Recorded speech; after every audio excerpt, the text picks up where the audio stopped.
Hey guys, Nick Espinoza, your chief security fanatic here. And today we have to talk about net neutrality because there has been some major news that just came out that could show that the FCC, or Federal Communications Commission, may have been fabricating evidence to bolster support for its decision to kill net neutrality, a move obviously loved by internet service providers and overwhelmingly decried by the general public, as shown in poll after poll. Now, here's what's going on. And for the record, these have been rumors and speculation and research for years into this issue, but we have some major movement here that I think may shed some light on this. A federal judge has ordered the FCC to turn over server records to New York Times reporters that would reveal IP addresses behind what they are calling bogus comments supporting the net neutrality repeal. The New York Times reporters had filed a Freedom of Information Act request for the data after the FCC basically refused to show their logs on these comments. The FCC contended that divulging the IP addresses would represent a, quote, unwarranted invasion of personal privacy.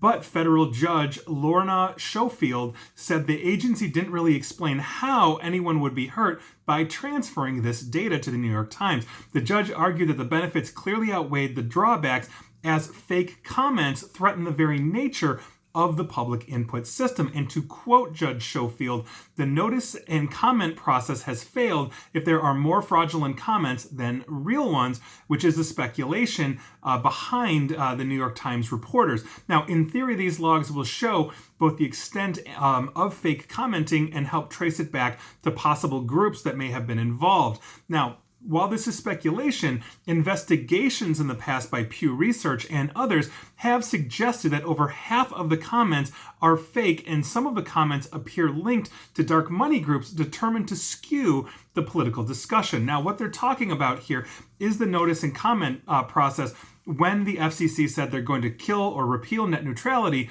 they put it out for public comments. And they were overwhelmingly hit by a lot of different people saying, no, we are not a fan. Please don't do this.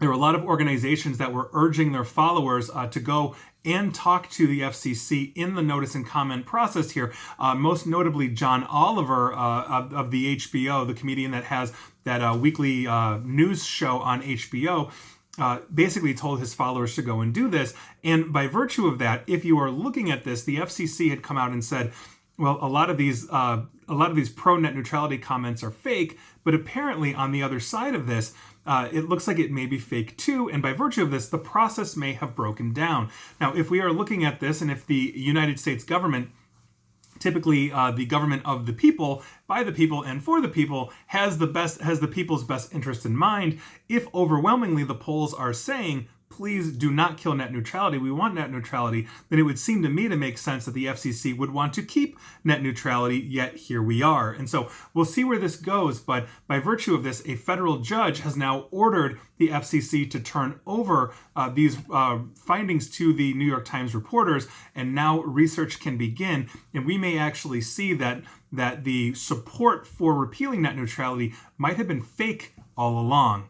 And I think that's a huge issue we have to have, because if we can't have an open dialogue with real, honest citizens, as opposed to, let's say, troll farms that are putting out whatever they're being paid to put out, that's a very serious issue we have in public discourse. And the internet leaves itself open to a whole bunch of malfeasance when you don't have to show up in person on camera, or whatever, to actually talk about that. So we're going to see where this goes, but that is huge net neutrality news for the day. And so that is your news of the day. And please like, share, follow me here on Facebook and Twitter at NickAESP. And please feel free to subscribe to me at YouTube as well. And as always, stay safe and stay online. Thanks, guys.